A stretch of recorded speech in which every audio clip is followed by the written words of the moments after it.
Di seleksi berkas pun itu banyak banget yang nggak lolos. Halo rekan-rekan, apa kabar semuanya? Kembali lagi dengan saya. Kita sudah lama banget ya nggak ngobrol-ngobrol tentang dunia psikologi, dunia industri, karena memang kesibukan dan aktivitas yang lumayan padat gitu ya.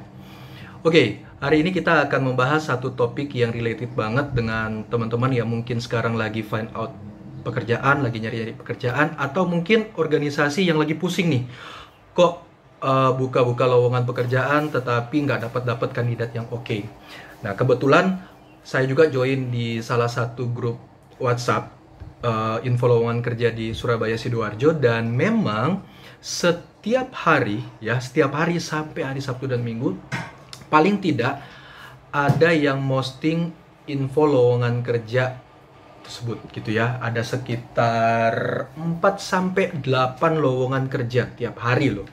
Nah, pertanyaannya, kok bisa lowongan kerja ada tetapi kandidat yang nggak ada kayak gitu? Atau sebaliknya, kalau dari sisi pelamar gitu, aku kok udah melamar berulang kali, aku udah melamar di mana aja, di berbagai tempat, tapi kok sampai sekarang nggak dipanggil-panggil kayak gitu, kok bisa? Nah, rekan-rekan, kita akan ngomongin tentang rekrutmen dan seleksi.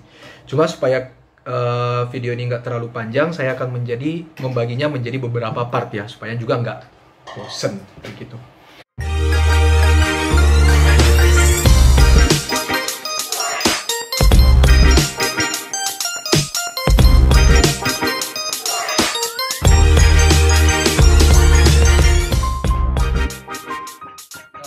Kita akan mulai dengan rekrutmen. Apa itu rekrutmen? Basically, rekrutmen itu suatu proses untuk menarik seseorang agar dia mau join ke organisasi kita, ke perusahaan kita. Nah, di dalam proses rekrutmen ini, bagaimana seorang HRD atau pihak rekruter, gimana pokoknya caranya, dia menarik kandidat-kandidat atau para calon pekerja untuk mau join dengan perusahaannya. Jadi jangan salah sangka, sebenarnya yang bersaing juga di sini bukan hanya para pelamar. Para perusahaan pun bersaing dengan sesama perusahaan lain untuk mendapatkan kandidat yang terbaik. Kayak gitu. Nah, di dalam proses rekrutmen ini biasanya dimulai dari proses penentuan kebutuhan SDM atau biasanya disebut manpower planning. Nah, di dalam manpower planning ini biasanya perusahaan akan menentukan, oh sekarang kami lagi butuh berapa orang di bagian apa dengan spesifikasi kayak apa. Kayak gitu. Nah, nanti setelah mereka sudah memutuskan kualifikasinya apa, contoh nih ya, di satu perusahaan A, dia lagi butuh 3 orang sales. Nah, setelah itu kan ini hanya kebutuhan aja, 3 orang sales ini. Kemudian pihak perusahaan juga harus menentukan kualifikasi sales yang dibutuhkan tuh seperti apa. Kualifikasi, untuk menentukan kualifikasi ini, pertama harus ditentukan atau harus disesuaikan dengan tujuan organisasi itu sendiri atau visi misi dari organisasi itu sendiri. Yang kedua, ya sesuai dengan job desk-nya. Yang ketiga, kira-kira ada kualifikasi khusus apa sih yang diperlukan oleh si jabatan tersebut. Misalnya tadi kita lagi cari sales ya. Oh, si sales ini harus bisa berbahasa Mandarin, atau sales ini harus bisa bahasa Inggris yang lancar kayak gitu. Atau sales ini yang kita cari adalah yang minimal usianya 23 tahun atau 25 tahun. Atau sales ini harus punya pengalaman minimal 2 tahun. Nah, kualifikasi inilah yang akan ditentukan terlebih dahulu sebelum info lowongan pekerjaan itu dirilis. Oke ya. Nah, setelah kualifikasi jabatan itu sudah ditentukan, barulah mulai dibuat info lowongan pekerjaan. Kalau dulu, mungkin masih sekarang tapi sudah rada berkurang ya, informasi lowongan pekerjaan itu diposting atau dibuat melalui apa? Poster, kemudian pamflet kayak gitu, atau iklan di koran. Tapi seiring berjalannya waktu, seiring berkembangnya teknologi, itu banyak banget source-source yang bisa kita gunakan untuk posting info lowongan kerja. Misalnya tadi yang saya bilang info lowongan grup info lowongan kerja di grup WA. Gitu. Nah, sampai di sini proses rekrutmen itu sebenarnya sudah selesai. Jadi kan pihak rekruter udah launching mau cari karyawan apa, yang seperti apa. Kemudian para kandidat yang lagi nyari kerjaan itu mulai hunting juga nih, mulai baca nih, aku cocok nggak ya? Aku bisa nggak ya dengan kualifikasi ini? Nah, kemudian mulai deh lowongan-lowongan kerja dikirimkan berkas-berkasnya. Terus ada yang bertanya, loh, kan ada yang pihak rekruter itu langsung kayak nyari kandidatnya nggak pakai info lowongan kerja, tetapi dia kayak nyariin orang, dia rekrut dari perusahaan lain. Itu beda. Itu memang salah satu proses rekrutmen juga. Cuma kita nggak akan bahas di sini. Itu namanya executive recruitment atau headhunting. Jadi misalnya ada perusahaan A, perusahaan A ini lagi cari sales. Dia nyari sales yang sudah experience dari perusahaan lain. Dia mau rekrut, istilah awamnya hijack lah. Dia mau menghijack sales yang ada di perusahaan B. Tapi itu kita nggak akan bahas di sini karena kita akan bahas yang general recruitment kayak gitu. Sekarang kita masuk ke seleksi. Nah, seleksi itu pada intinya adalah dari sekian banyak orang yang tertarik dengan perusahaan kita akan milih mana yang sesuai dengan kualifikasinya kita. Kayak gitu ya. Itu konsep dari seleksi. Mostly kebanyakan tahap pertama dalam proses seleksi adalah seleksi berkas. Tadi kan para kandidat, para pelamar udah masukin berkas tuh ya. Di situ HRD atau pihak yang bertanggung jawab untuk proses rekrutmen seleksi akan melakukan seleksi berkas. Mana seleksi berkas, mana berkas-berkas yang cocok dengan kualifikasinya, mana berkas-berkas yang tidak cocok kualifikasinya. Memang sih seiring berjalannya waktu, ada beberapa perusahaan yang sudah menggunakan sistem supaya proses seleksi berkas ini jauh lebih efektif, jauh lebih efisien, istilahnya jauh lebih cepat. Bayangin aja, kalau misalnya kita itu perusahaannya terkenal, kemudian dia lagi open recruitment, berapa ratus atau bahkan berapa ribu CV yang masuk. Nah, kalau tidak dibuatkan sistem atau tidak dibuatkan IT, itu pasti akan takes time banget kan untuk baca CV satu-satu, untuk seleksi berkas kayak gitu. Sehingga sudah ada beberapa perusahaan yang menggunakan sistem di mana si kandidat itu tinggal input. Misalnya IPK-nya berapa nih? Oh, IPK-nya misalnya 3,5. Ternyata syarat dari perusahaan itu harus 3,75. Yaitu otomatis langsung ke-cut sendiri. Nah, itu sistemnya seperti itu. Tapi kalau misalnya perusahaan yang belum ada sistem IT seperti itu, biasanya memang harus baca CV satu persatu. Nah, ada tekniknya, cara cepat untuk membaca CV. Kalau ada kesempatan kita akan bahas kayak gitu ya. Nah, ini yang problem di sini teman-teman. Di seleksi berkas pun itu banyak banget yang nggak lolos. Waktu itu contoh gini.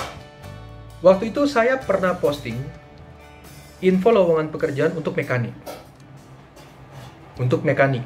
Nah, di info lowongan kerja yang sudah kita posting, di situ tuh sudah ada kriteria-kriteria yang harus dipenuhi atau orang-orang yang kita inginkan. Misalnya dia harus bisa setel alat ini, dia harus bisa menggunakan alat itu dan sebagainya dan sebagainya. Dan itu spesifik banget, teknis banget bahasanya. Nah, harapannya kan dengan kita membuat teknis seperti itu akan menyaring. Orang-orang yang membaca lowongan itu akan lebih mikir, oh aku bisa ini, berarti aku cocok masukin lowongan ini. Oh aku kayaknya nggak bisa deh, ya udah aku hold dulu untuk pekerjaan ini. Nah itu masalahnya. Pada saat kita open seperti itu, baru 2 hari atau 3 hari, sudah sekitar 30-an sampai 50 lowongan pekerjaan yang masuk. Wah seneng dong, wah kita ada banyak kandidat nih yang bisa kita seleksi dari 30 sampai 50 CV kayak gitu. Ternyata pada saat kita melakukan seleksi berkas, sekitar 70%, bahkan saya bisa katakan 80%, berkasnya itu nggak sesuai dengan rekrutmen yang sudah kita posting di info lowongan pekerjaan. Nah, Mungkin itu salah satu faktor teman-teman, kenapa kok meskipun kalian sudah masukin lowongan pekerjaan, maksudnya lamaran kalian, tetapi tidak dipanggil lagi. Karena memang di dalam seleksi berkas, kualifikasi yang teman-teman punya itu tidak sesuai dengan kualifikasi yang perusahaan harapkan. Sehingga dari tahap pertama aja udah di-cut, kayak gitu. Oleh sebab itu, teman-teman jangan asal-asal untuk memasukkan CV. Itu yang paling penting. Jangan karena oh aku lagi butuh pekerjaan banget gitu ya. Terus ya udah tanpa aku baca info lowongan pekerjaan, yang penting aku bisa masukin, udah tak masukin semua aja. Nah, kalau terlalu sering seperti itu, pernah nggak sih teman-teman itu pada saat masukin lamaran, misalnya kalian masukin lamaran A, perusahaan A, tapi karena kalian masukin cepet-cepet atau kalian masukin ke berbagai perusahaan, kalian tulisnya itu nama perusahaannya beda. Wah, itu pasti langsung gugur itu teman-teman. Itu dari pihak HRD atau pihak rekruter itu langsung melihat loh, kok kamu melamar di perusahaan A tetapi kamu tulisnya perusahaan B? Kayak gitu. Nah, sempatkanlah benar-benar baca kualifikasi yang teman-teman yang ditawarkan oleh perusahaan dan kualifikasi yang teman-teman punya. Lalu benar-benar cek CV saya cocok nggak. Nah, saya percaya pekerjaan itu ibarat rezeki. Jadi nggak akan kemana teman-teman. Kalau misalnya kita memang qualified dan kita memang bagus kinerjanya kita, kualifikasinya kita, pasti kita akan diproses selanjutnya. Kayak gitu. Oke, jadi itu hati-hati banget ketika kita mau memasukin lamaran pekerjaan. Cek apakah sesuai dengan kualifikasi kita atau tidak. Gitu. Setelah masuk ke seleksi berkas, tahap kedua adalah tahap wawancara awal. Nah, biasanya tahap wawancara awal ini hanya seperti konfirmasi aja. Konfirmasi kamu itu siapa, tahu lowongan pekerjaan itu dari mana, mengapa kamu melamar pekerjaan, kemudian apa tujuan kamu bekerja, konfirmasi data-datamu dan sebagainya, kayak gitu. Kalau misalnya sudah lolos, biasanya akan lanjut ke tahap berikutnya. Nah, ada beberapa perusahaan yang mengikutkan para kandidat ini ke proses psikotes, gitu ya. Ada perusahaan ke psikotes, tetapi ada juga perusahaan yang tidak mengikutkan ke psikotes, tetapi langsung ke wawancara user. Wawancara user ini gampangannya adalah orang yang akan menjadi atasan kalian atau orang yang berkaitan dengan pekerjaan kalian nanti. Misalnya kalian melamar di posisi akuntansi, staff accounting, yang menjadi user kalian biasanya itu nanti SPV accountingnya itu. Nah, dia yang akan melakukan konfirmasi tentang kemampuan kalian accounting, tentang kemampuan kalian bekerja dan sebagainya. Nah, setelah proses either dia proses psikotes maupun langsung ke wawancara user, ada kemudian perusahaan lanjut ke tes kesehatan atau medical check up. Nah, cuma memang nggak semuanya ya yang medical check up. Ada perusahaan yang langsung aja keterima. Di medical check up pun beda-beda yang dicek. Ada yang cuma medical check up secara umum, general check up, tapi ada juga yang medical check up spesifik. Nah, ini biasanya perusahaan-perusahaan manufacturing khususnya di bidang food, di bidang pengelolaan makanan, di bidang pengelolaan food and beverage kayak gitu. Karena memang standarnya itu beda. Tuh. Tapi kembali lagi itu balik lagi kepada standar dari perusahaan itu sendiri. Kalau sudah semuanya tes MCU, ada juga satu tes namanya tes kompetensi atau tes keahlian atau apalah bahasanya. Gampangannya tes kompetensi atau tes keahlian ini pihak perusahaan mau ngetes kalian tentang kemampuan spesifik yang kalian punya. Contoh, kalau kalian melamar sebagai staff accounting, akan ada tes tertulis biasanya atau tes wawancara itu tentang soal-soal akuntansi. Itu ingin cari tahu gimana pengetahuan kalian di akuntansi atau yang melamar di bidang IT. Pada saat kalian akan melamar di IT, mereka akan kasih kasus ke kalian, misalnya harus coding, harus memecahkan suatu kasus. Nah, biasanya tes kompetensi ini bisa saja digabungkan dengan wawancara user, bisa saja di waktu yang terpisah. Setelah semua tes itu berlangsung, masuk ke kontrak kerja. Di kontrak kerja ini akan ada penjelasan tentang kontrak kerja kalian, sistem kerja kalian, termasuk gaji kalian, dan kompensasi benefit yang teman-teman terima. Selain itu, di dalam penandatanganan kontrak kerja ini juga dijelaskan apa peraturan perusahaan.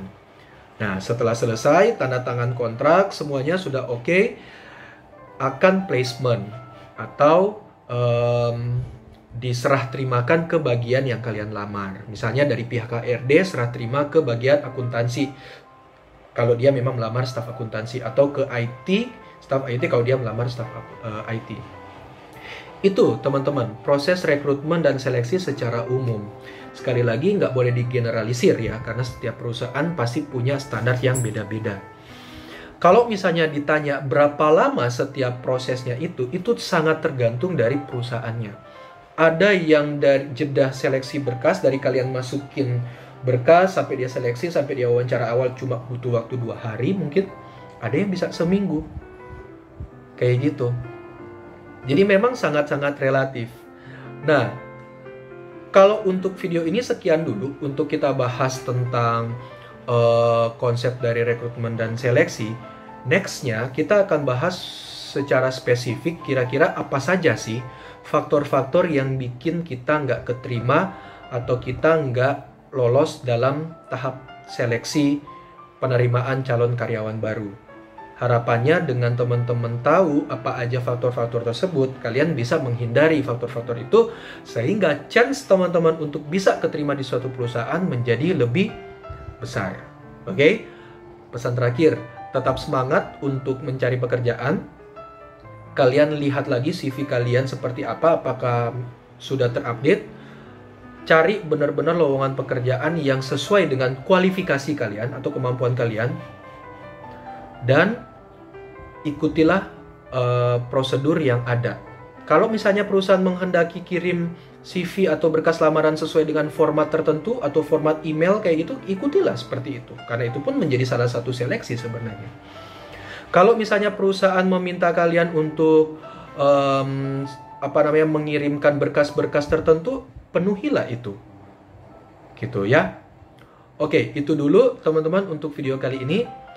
Sukses selalu, sehat selalu, dan bahagia senantiasa. Sampai jumpa di video berikutnya. Kita akan bahas spesifik tentang apa aja faktor yang menjadi penentu lamaran kita atau kita tidak lolos di proses seleksi.